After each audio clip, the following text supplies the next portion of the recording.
e fala também do Corinthians, com informação que surgiu nessa quinta-feira de renovação de contrato. Falo sobre as maiores torcidas do Brasil depois de uma nova pesquisa divulgada. Para completar, Pacaembu pode ficar sem jogos até o fim da temporada, tem as últimas do mercado, bastidores, finanças e muito mais. Fala aí pessoal, sou Jorge Nicola, bem-vindos a mais um vídeo do canal, sempre bom ter vocês por aqui, sem perder tempo, só pedir para deixar like, se inscrever no canal e ativar as notificações. Preciso falar agora sobre o Pacaembu, um dos mais tradicionais estádios do país e que abriu suas portas para voltar a receber futebol em 2025 na disputa da Copa São Paulo de Juniores, mas depois de apenas 3 meses da temporada, existe uma chance real de o Pacaembu só voltar a abrigar partidas no próximo ano. E são dois os motivos principais. O primeiro deles, o preço elevado para jogar no Pacaembu. O segundo, uma série de obrigações que ainda não foram cumpridas relacionadas a obras. Portuguesa mandou seus jogos no Pacaembu durante o Campeonato Paulista e também na Copa do Brasil, e eu, como torcedor da Lusa, pude verificar que bilheterias, banheiros e pontos de alimentação ainda não foram concluídos. As obras seguem inacabadas. Até por isso a Prefeitura tem concedido laudos experimentais por períodos pequenos para que essas obras sejam concluídas. Mas o ponto principal diz respeito à quantia gasta para jogar por lá. Portuguesa, que tem mandado seus jogos, fez um cálculo e estima um prejuízo de R$1.200.000 para atuar na Série D do Campeonato Brasileiro, mesmo contabilizando a bilheteria. Até por isso, numa reunião na próxima segunda-feira com o pessoal da Alegra, que administra o Pacaembu, essa conversa vai ser definitiva. A menos que o Pacaembu reduza consideravelmente as taxas de aluguel, administração, além de uma série de outras contas, e a Portuguesa vai mandar suas partidas em Santana de Parnaíba. Inclusive, nas últimas horas dessa quinta-feira, o pessoal da Portuguesa se reuniu com o pessoal do SCA, que administra esse estádio, para debater sobre a possibilidade de atuar na Série D por lá. Bora falar agora sobre as maiores torcidas do Brasil. Saiu uma nova pesquisa do Infomoney em parceria com a TM20 Branding e com o Brasil Panels. E essa pesquisa traz poucas novidades e mudanças em relação a outras, mas é sempre bom te atualizar sobre o tema, certo? O clube mais popular do país é o Flamengo, com 24,8% daqueles que responderam. Isso equivale a quase 1/4 dos participantes. Corinthians aparece em segundo, 19,4%. Bastante atrás está o Palmeiras em terceiro, com 8,1%. O São Paulo é o quarto, com 7,7%. Durante muito tempo, o São Paulo era a terceira maior torcida, mas há algumas pesquisas, o Palmeiras já aparece em terceiro, com uma distância razoável em relação ao tricolor. Quinto lugar para o Vasco, 4,8%. O Grêmio é o sexto, com 4,4%. Outra informação importante é a presença do Atlético Mineiro em sétimo, com 4%. Santos em oitavo, com 3,1%. O Inter, o nono, com 2,9%. A 10ª colocação é dividida entre Cruzeiro e Sport, 2,7% para cada. O Bahia é o 12º, 2,5%. O Fluminense, o 13º, com 2,4%. O Botafogo, o 14º, com 2,1% dos participantes. O Vitória é o 15º, 1,9%. O Ceará é o 16º, 1,6%. O Fortaleza aparece em 17º, com 1,4%. Para encerrar a pesquisa, o Atlético Paranaense em 18º, Curitiba em 19º, Furacão com 0,8%, Curitiba com 0,6%. Você acredita nesse tipo de pesquisa? Algum desses números te surpreendeu? Já usa o espaço para comentar e registra a sua opinião. Combinado? Preciso falar agora sobre o Corinthians para repercutir uma informação que surgiu nessa quinta-feira. Matheus Bidu renovou seu contrato com o Timão. Antes de gravar o vídeo, fui checar com uma pessoa do departamento de futebol que não cravou o acordo. Ela admite uma negociação, uma conversa há alguns dias, embora ainda sem um acerto definitivo.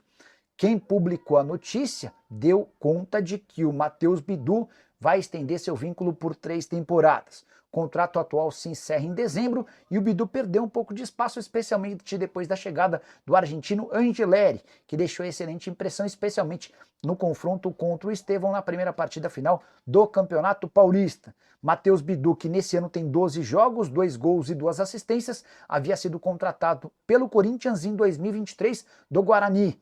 Antes havia estado por empréstimo no Cruzeiro, não conseguiu decolar. Com a camisa do Corinthians tem demonstrado uma pequena evolução. Se esse contrato de fato for adiante, Matheus Bidu terá direito ao dobro do seu salário no primeiro ano de vínculo, com direito a pequenos reajustes progressivos até o fim do vínculo. Nicola, como assim o Corinthians estourou o prazo para colocar o sistema de reconhecimento artificial na arena, igual no Palmeiras? É reconhecimento facial, né?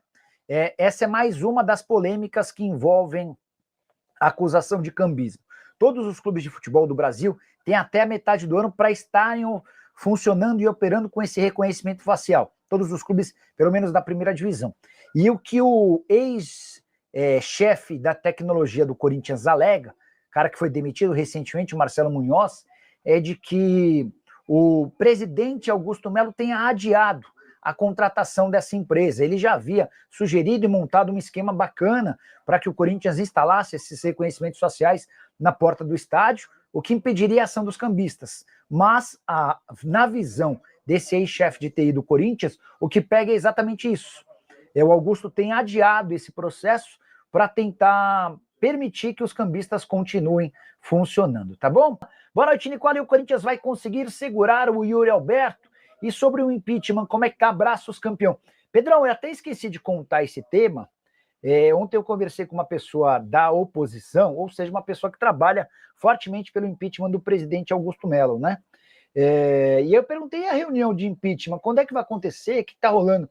E essa pessoa disse que a ideia da oposição nesse momento é deixar essa reunião um pouquinho mais para frente. Primeiro porque falta segurança para os participantes, depois porque o presidente do Conselho Deliberativo, o Romeu Tuma Júnior, acabou se enrolando em uma série de burocracias, e depois porque os caras da oposição entendem que o Augusto Melo vai se enforcar ainda mais num futuro não tão distante.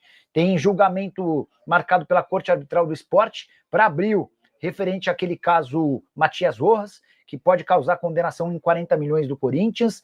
Tem a apresentação das contas, do balanço, que até agora ele não tem apresentado. Enfim, a gente não deve ter grandes novidades em relação ao impeachment nos próximos dias não, tá? Gabriel de Carvalho, Nicola, Gabriel de Joinville, por que você não convida o Augusto Melo para fazer uma entrevista? Gabriel, ele não tem dado entrevistas particulares, né? Não tem dado entrevistas exclusivas, foi o que eu quis dizer. Boa noite, Nicola. Pergunta para alguém do Timão qual o valor que o clube quer para vender o Yuri só pelos 50% que o Timão tem direito, por favor. Você é o melhor. Obrigado pelas palavras, Jean. O André Cury é quem tem alimentado essa história de Yuri Alberto indo embora na metade do ano. Corinthians alega que nesse momento não existe absolutamente nada. E o Timão também se apega à vontade do Yuri, que já revelou recentemente a intenção de continuar no Corinthians. A questão é, Corinthians adquire o Yuri numa negociação casada com o Zenit, ficando com 50% dos direitos econômicos. Então, por exemplo, quando o André Cury diz que já teve uma oferta de 30 milhões de euros, na verdade a parte do Corinthians valeria 15 milhões de euros. E o Timão entende que não vai conseguir encontrar ninguém por 15 milhões de euros do nível do Yuri Alberto, levando em consideração que ele tem só 23 anos de idade. Então dá para imaginar que o negócio, para acontecer, vai precisar superar os 30 milhões de euros. Não sei se é uma operação tão simples, não, tá? Difícil contratar jogador com 23 anos de idade acima de 30 milhões de euros do futebol brasileiro. Você até vê clubes pagando mais por atletas mais jovens. Mas, enfim, aguardemos cenas dos próximos capítulos. Se eu fosse corintiano, eu não perderia o sono com essa história. Para de falar sobre o Corinthians, mais especificamente de Yuri Alberto. André Cury, representante do corintiano, tem dado uma série de entrevistas e assegurou que o Yuri Alberto foi procurado por vários clubes do exterior nas últimas janelas de transferência. Abre aspas para o empresário, o Yuri veio jogar no Corinthians de graça.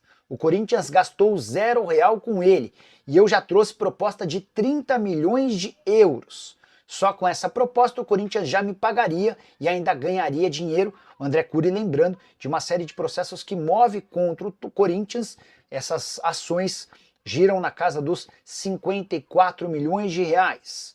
O André Cury cita clubes que tentaram a contratação do Yuri Alberto. Abre aspas, já tivemos proposta do Wolverhampton, do West Ham e do Betis. Também já tivemos ofertas da Itália e nunca aconteceu. Aí uma reclamação do empresário em relação aos dirigentes corintianos. O André Curi completa: todo jogador que está na América do Sul pensa em jogar na Europa, e com o Yuri não é diferente. Se tiver uma boa oportunidade, que seja boa para ele e para o clube, a gente vai conversar. Fecha aspas. Nessas entrevistas, o André Curi também afirmou que, apesar das ações contra o Timão, segue torcendo pro Corinthians, era seu time de infância e adolescência. Para falar sobre o Corinthians e a especulação sobre dois reforços: o atacante Fabinho, que pertence ao América, e o zagueiro Patrick, que pertence ao Novo Horizontino.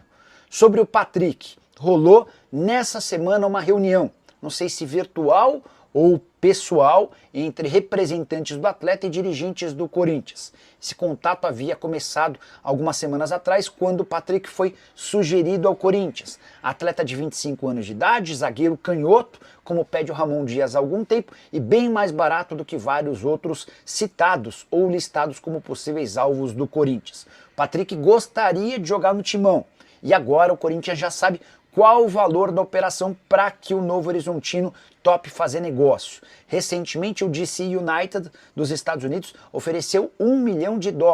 Se o Corinthians conseguir cobrir essa oferta, vai haver acordo. O Corinthians ainda não se posicionou e pretende dar essa resposta apenas depois da final do Campeonato Paulista, jogo marcado para a próxima quinta-feira contra o Palmeiras, lá na Neoquímica Arena. Segundo o nome especulado do Fabinho, atacante de 25 anos de idade, que pertence ao América, já fez grande Série B na temporada passada, também havia ido bem no Criciúma anteriormente. Jogador que esteve com o Cuca no São Paulo, até por isso o Cuca tenta levar o Fabinho pro Galo. Em relação ao Corinthians, apesar das especulações, posso assegurar para vocês que nunca houve nem sequer sondagem. Antes de gravar esse vídeo, conversei com o Fred Cascardo, que é o diretor executivo de futebol do América. E ele falou que Corinthians e Grêmio estão sendo especulados como interessados no Fabinho, mas nunca entraram em contato com o Coelho, com quem Fabinho tem contrato até dezembro. Para tirar o Fabinho do América agora, vai haver a necessidade de um investimento de algo na casa de $1,5 milhão. Com uma observação importante: o América só topa fazer negócio com clubes brasileiros com pagamento à vista, o que torna talvez o acordo ainda mais complicado. Se curtiu o vídeo, não esquece de deixar like, de se inscrever no canal. Nos encontramos mais tarde. Tchau!